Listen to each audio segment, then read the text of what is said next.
You know, I discovered chironomid fishing a few years back, and I found it to be a really successful, rewarding way to catch fish.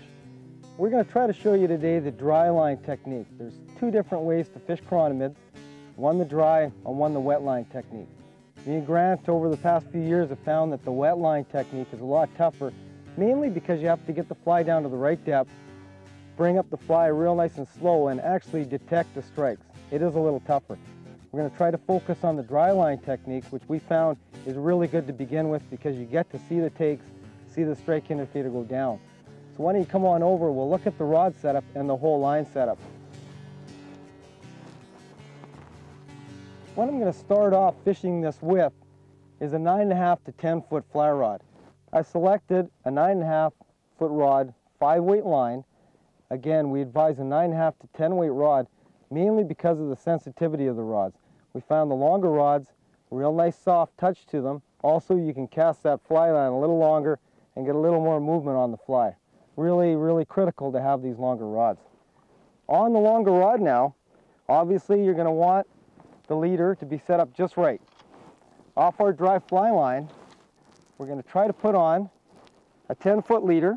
I've got a 10-foot 6-pound leader. It really depends on the depth you're trying to fish. We found that chironomid fishing, you're trying to fish in that 10 to 15 to 20 foot depth at all times. Really critical when you get out in the water to measure out that depth and make sure that fly is 1 foot to 2 feet off the bottom. Seems like most of the fish feed in that depth. So we do have the 10-foot, 6-pound, the 4X leaders. Also, very important, on the end of that leader for the last 1 foot to 1.5 feet, we're going to use some fluorocarbon tippet. Again, we can't stress enough how important it is to have fluorocarbon tippet. Same refractive index as water, fish can't see it, very important to have. Now that we have our leader and our tippet set up on our fly line to the right depth, usually about 12 feet if we're fishing 15 feet of water, I'm going to put on our strike indicators. Now, strike indicators for this dry line technique is very important. There's different indicators you can use. The one I'm using today is a type of little corky strike indicator, made of cork, nice and bright so you can see the takes. Another type is the Bio Strike, which is a putty material. Very easy to use. You just take a little off and you can put it wherever you like on your fly line.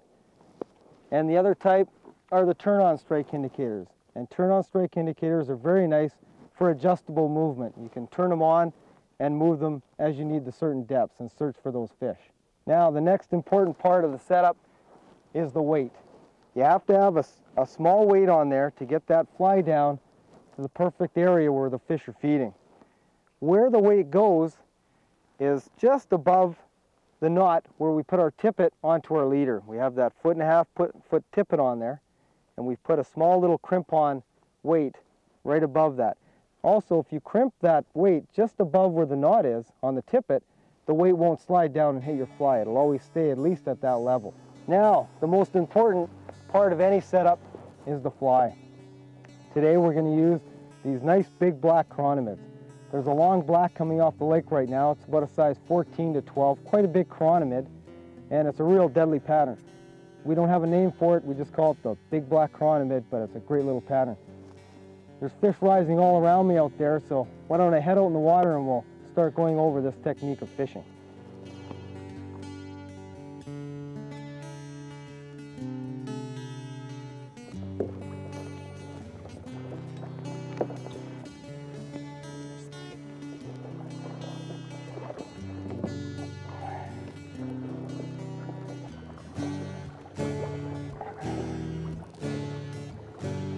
Well, I've just come out, kicked out onto the water here. Now what I'm looking for are nice shoal areas. I found one right here. What I mean by a shoal area is something that's about, 8 feet, 6 feet, and drops off to a nice 15 to 20 foot depth. The fish really like to sit off the shoals and pick off the nymphs and the chironomids as they hatch in that 10 feet of water. So I think I found a nice little area.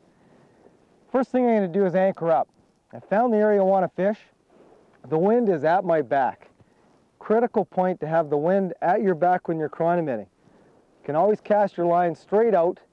The wind holds your line nice and straight and you can detect every take. If I was to turn around and fish into the wind, it doesn't make sense. It's not only tough to cast, but even if the fish does take the fly, you're usually going to have so much slack in your line you probably won't get them. So always make sure, critical component, have the wind at your back. Anchoring systems.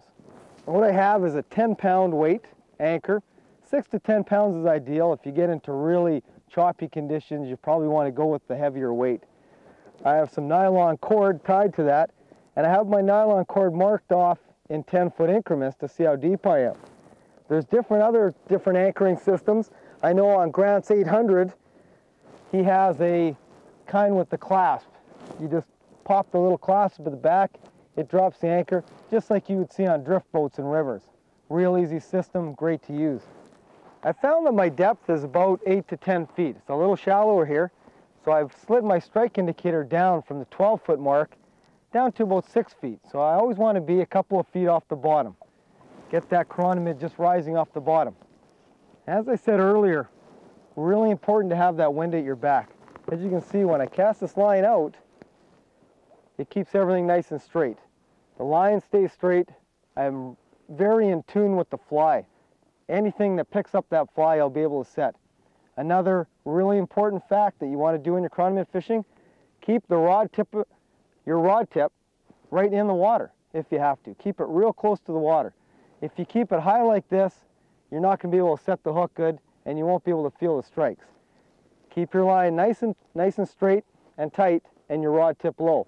Then when the fish takes, you'll be able to set the hook real easy and get a real nice full set. Another key component when you're fishing chironomids is, now that I have my line nice and straight, wind is at the back of me, my line is nice and taut, is the retrieve. A lot of people ask, how fast do you retrieve a chironomid? Chironomids come up from the bottom at a very, very slow rate.